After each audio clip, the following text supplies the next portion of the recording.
Untuk kesekian kalinya, Nindi Ayunda mangkir dari panggilan pihak berwajib terkait kasus hukumnya dengan dugaan penculikan dan penyekapan mantan supir pribadinya Sulaiman.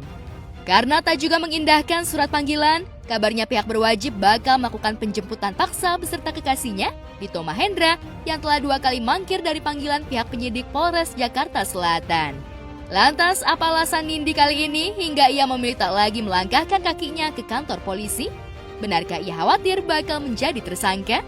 Ya, jadi pertama kita tentu menghargai proses hukum yang sedang berjalan dan terkait dengan ketidakhadiran Mbak Nindi karena panggilan dari Polres Jakarta Selatan, dapat kami sampaikan bahwa memang beberapa waktu terakhir ini Mbak Nindi merasa tidak nyaman oleh karena sejak ada peristiwa pelaporan yang lain di Polresta Kota Serang itu, lalu kemudian ada juga ancaman-ancaman yang didapatkan oleh Mbak Nindi. Kita sendiri tidak tahu apa hubungannya, tapi itulah fakta yang terjadi. Ya, nanti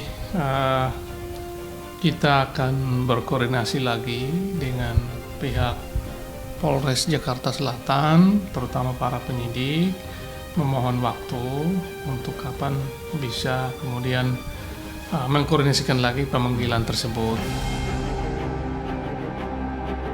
Menurut kuasa hukumnya, Yafet Rizky, ketidakhadiran Nindi bukan karena takut atau apapun, melainkan lantaran surat pemanggilan dari pihak berwajib hingga saat ini belum juga sampai ke tangan Nindi maupun ke tim kuasa hukumnya.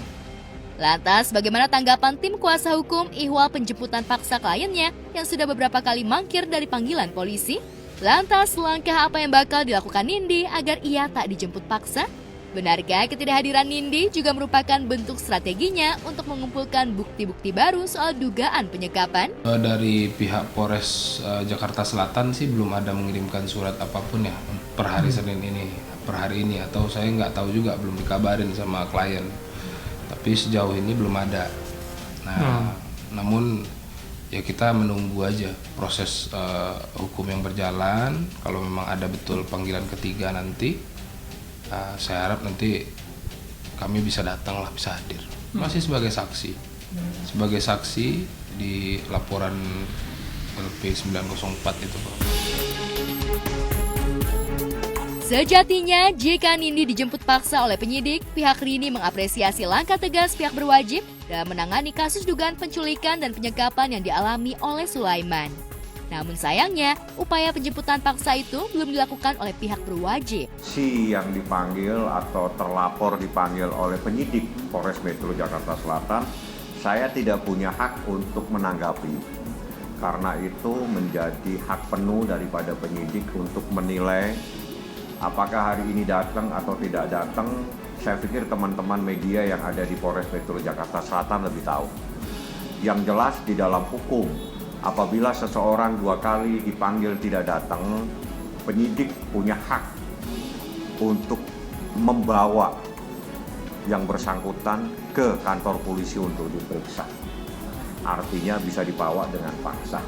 Yang jelas begini ya, tidak ada niat, tidak ada maksud untuk mangkir atau membangkang, karena perkembangan yang sangat situasional, ada eskalasi yang terjadi dalam perkembangan beberapa waktu terakhir ini, terutama menjelang deadline pemanggilan itu, sehingga kemudian terjadilah seolah-olah mangkir, tapi kita tidak ada pernah niat untuk mangkir dan sebagainya. Secara prinsip memang kemarin oleh karena ada teror, ada pengintaian, dan ada orang-orang yang memang menelpon, apalagi anaknya kan sekolah waktu itu, dia takut ada apa dengan anaknya ini segala macam, jadi sehingga ada unsur ketakutan seperti itu. Itu jadi kewenangan sepenuhnya ada di tangan penyidik pada Polres Metro Jakarta Selatan. Kami serahkan sepenuhnya, kami yakin proses ini akan berjalan. Polres Metro akan memberikan keadilan, memberikan perlindungan buat orang kecil, buat rakyat yang lagi mencari keadilan. Satu lagi yang membuat Nindi enggan untuk hadir pada pemanggilan kemarin adalah lantaran adanya dugaan teror yang dialaminya. Beberapa waktu lalu, ada beberapa orang mencurigakan yang menghampiri kediamannya. Tak sampai di situ, Nindi juga sempat mendapat telepon dari orang yang tak dikenal. Itulah yang membuat Nindi dihantui rasa takut dan akhirnya harus mengurungkan diri untuk keluar rumah. Jadi teror ini macam-macam ya. Ada yang ini laporan klien ke kami, dia dibuntuti orang di rumah, terus ada orang yang nungguin di depan rumah dia pakai motor.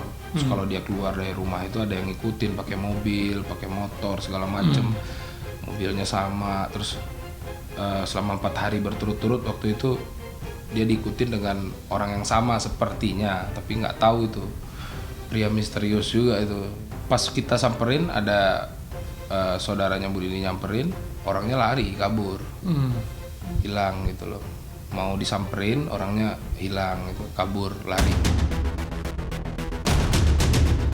Sebelum Nindi mengaku mendapat teror, keluarga pelapor Sulaiman juga mengaku mengalami hal yang sama.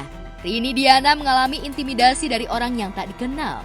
Menurut istri Sulaiman, ia diminta untuk bertemu untuk membincang masalah perdamaian dengan janji sebuah imbalan yang jumlahnya cukup fantastis. Lantas benarkah pihak Rini menduga intimidasi itu diduga dilakukan pihak Nindi? Sekitar 6:30 pagi itu, 6:30 lewat lah, saya dapat telepon dari Pak RT.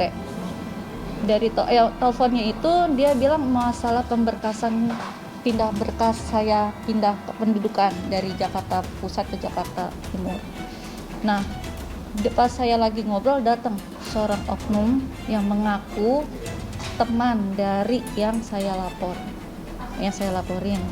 Nah, dari situ dia ingin bicara 4 mata sama saya perihal tentang laporan saya. Di situ adalah satu pembicaraan di mana bagi saya merasa terintimidasi karena kata-katanya dia mengatakan bahwa kalau mana saya menang dalam kasus ini, pihak yang saya lapor kalah, bakalannya pihak yang dari belakangnya terlapor itu akan berbuat yang kasarnya, yang akan bertindak gitu.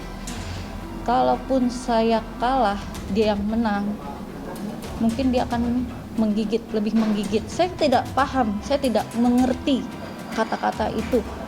Penekanannya seperti itu, dan dia pun memberikan seperti kayak kompensasi dengan alasan memberi usaha sedikit, memberikan uang nominal nggak perlu saya sebutin untuk usaha saya agar dapat ada pemasukan.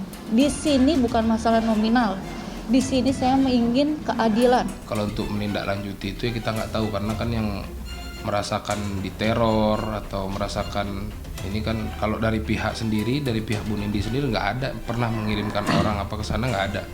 Tidak pernah menyuruh orang melakukan intimidasi, melakukan apalagi katanya suruh cabut laporan. Kita menghargai proses hukum yang berjalan sekarang kan begitu. Sudah saya menanyakan itu perihal itu. Ini memang betul ada mengirimkan orang apa gimana? Nah, jawabannya sih nggak pernah kalau dari pihak Bu Nindi sendiri. Yang datang saya tidak tahu karena kita tidak pernah punya data siapa yang datang. Yang jelas kita tidak tahu apakah dia datang dalam rangka untuk sama-sama makan sate, jadi kan Idul Adha, ataukah ada hal-hal lain.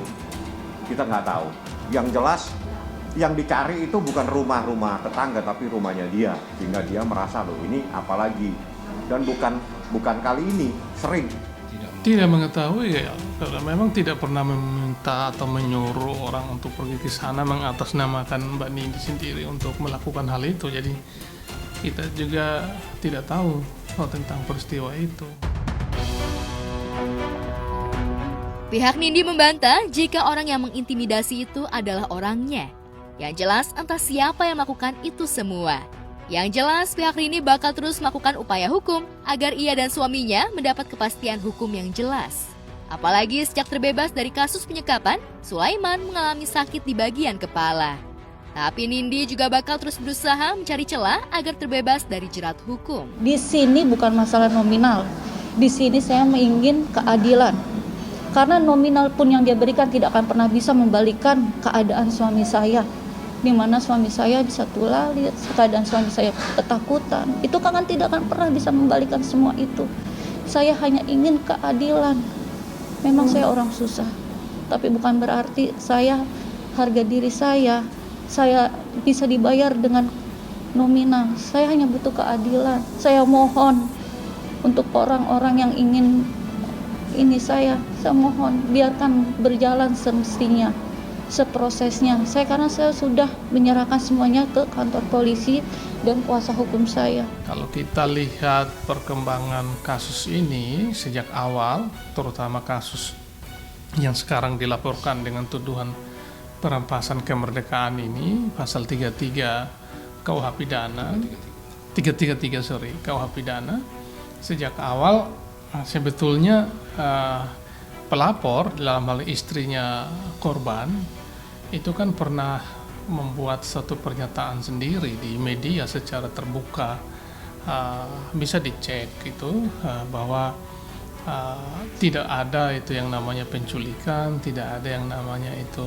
pemukulan, dan dia juga memberitahukan kepada pihak istrinya agar tenang, tidak mempercaya gosip, dia baik-baik saja.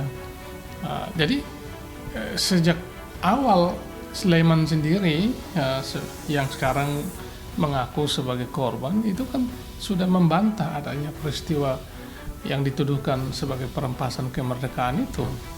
Lalu kenapa sekarang tiba-tiba muncul lagi? Nah, disinilah kita sebagaimana disampaikan oleh rekan saya Pak Vino tadi dan juga yang kemarin beberapa waktu yang lalu, bahwa kita menduga sangat kuat bahwa ada pihak-pihak tertentu yang ingin menunggangi kasus ini supaya Mbak Nindanya bisa dipojokkan dan lalu menyeret-nyeret Mas Dito. Saya kira itu konstruksi yang ingin dibangun oleh pihak-pihak ini.